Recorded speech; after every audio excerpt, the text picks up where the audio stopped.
You are looking at a deceptively simple device.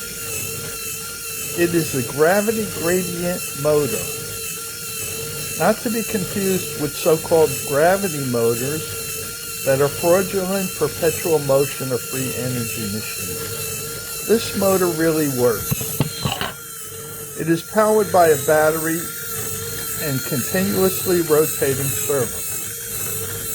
Here's how it works. The basket has the servo and battery in it, and its weight pushes against the drive shaft, turning the flywheel as the servo turns.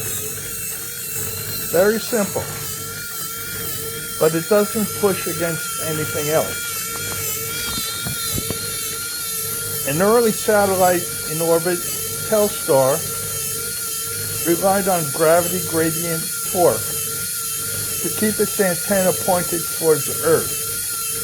It relied on a long boom, so the difference in the gravity field over the length of the boom kept the boom pointing away from the Earth. Gravity gradients differentiates gravity from acceleration. Acceleration has no gradients.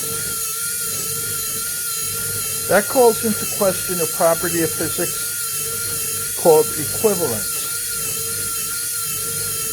Thank you for watching. Stay tuned.